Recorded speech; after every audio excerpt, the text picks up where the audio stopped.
Brought to you by Flagstaff, Rockwood, building better RVs, making smarter RVers. 1330 Wingman will get you into the show. 1330 Wingman. I am the RV Wingman, steering you away from trouble and connecting you with the very best folks in the RV industry, folks that want to see you as a happy camper for life. This is the most listened to, most talked about show on radio and social media about the RV lifestyle, because we tell you the good, the not so good, the occasional, downright ugly parts of RVing. So welcome to the program, where today we got a ton of important information that will help you in deciding which RV is best for you and your family. We're going to cover everything, including the two basic types of RV construction techniques, from suspension to your wind signature, all important things to take into consideration before you buy that RV. And do you know what is covered by your RV insurance and what's not covered? Are you sure, or do you just kind of think you know? I admit that insurance is not a very exciting topic, but it's an important one, I think, especially when you're trying to make a claim. So have you seen the forecast? Not the weather forecast, but the forecast for RV sales for 2021. According to the RVIA, they're forecasting record sales this year. I mean, record sales. And that's great news for the RV manufacturers and the dealers, and great news for campgrounds. But is it good news for actual RVers? I wonder. Especially for RVers who have purchased from dealers who are already known for slow, terrible after-the-sale service. If the dealer already has a bad reputation for service, and many of them do, a lot of them, when they sell even more RVs, how do you think that's going to affect their service department? Yeah, it's an exciting time for the RV industry for sure, and yes, record sales will likely mean record profits, but that will come with a cost.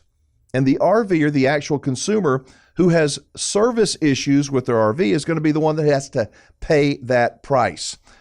And they're going to pay that price in longer service times, more frustrating back and forth between the dealer and the manufacturer and the supplier. Too many campers are going to be caught up in the service nightmare, and that is not good. So short-term, higher sales numbers may be good for dealers and manufacturers for now, but in the long run, I think it's not good for the RV industry. If we, and I mean we as a collective of RVers, begin feeling exhausted, frustrated with our dealers, frustrated hearing excuses why our RVs won't be fixed and ready for our next camping trip, how long do you think it's going to be before we frustrated RVers just give up? That's what I worry about. My concern is that people will be drawn into the fantasy of RVing, you know, the dream of open spaces and freedom and go where you want to go and do what you want to do whenever. They're going to be drawn in, and the reality is going to become something different.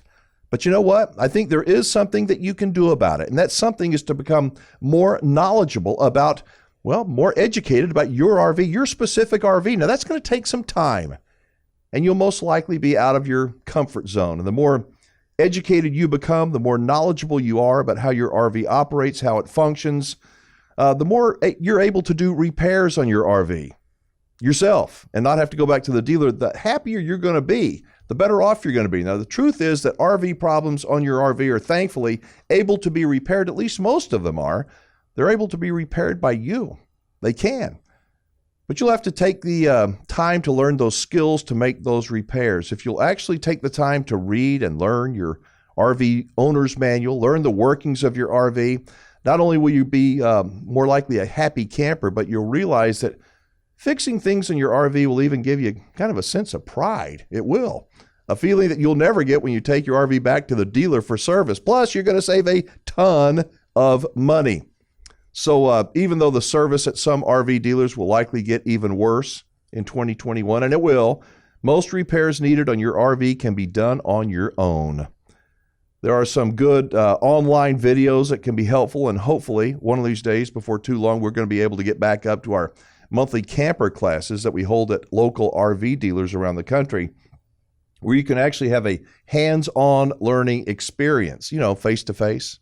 In my opinion, it's a whole lot better than online learning. I think the pandemic has sort of proven that with our kids and grandkids who missed so much actual real school this last year. So up now, we got a quick visit with one of our friends from Rockwood, Flagstaff, with the more you know, the happier camper you'll be. The more you know. Brought to you by Flagstaff, Rockwood, building better RVs, making smarter RVers. There are a lot of people today that are saying because the interest in RVing is so great, because sales are so high, that RVs are all junk that are coming off the line today, that they're being slapped together by people that don't know and don't care, and they just get them to the dealer, and the unsuspecting buyer ends up getting screwed. And what do you say when I just want to hear what you say, Anthony, to people when you hear that.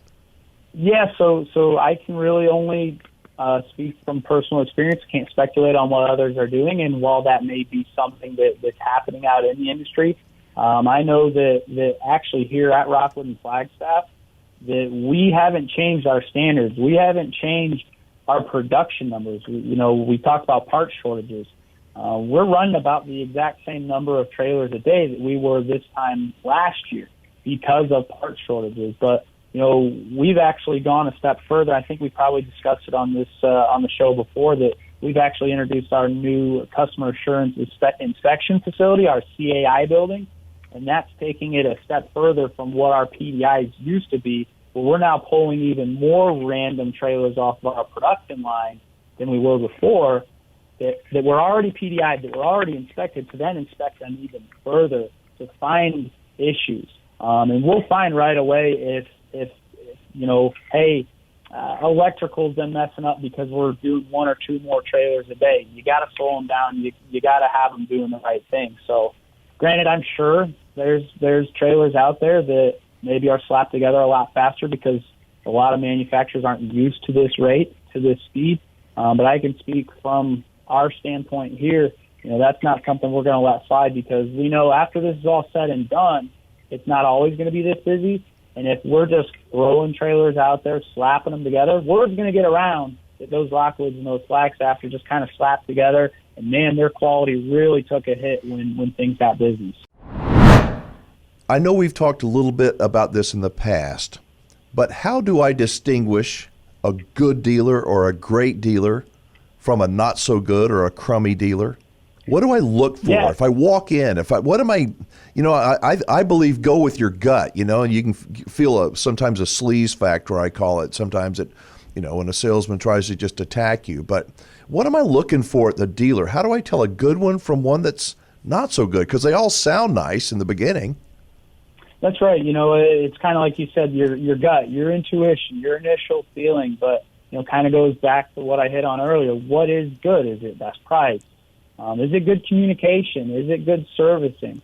I think, really in life, good communication is an extremely important thing.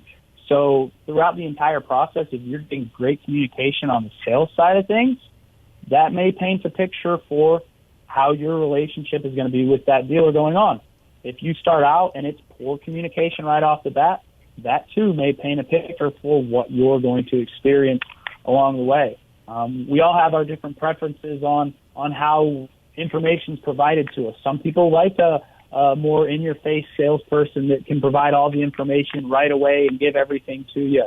Or other people like just being told, hey, go out on our sales lot, check everything out, find something you like, and when you got questions, come in and see us. So it's really going to be, your personal gut feeling, but also how you do business too. So, this is a world where a lot of things are transparent right away. And, from the state of a dealer's sales lot to how you're treated by the sales staff to the state condition of the service center, you can draw some conclusions from that right off the bat.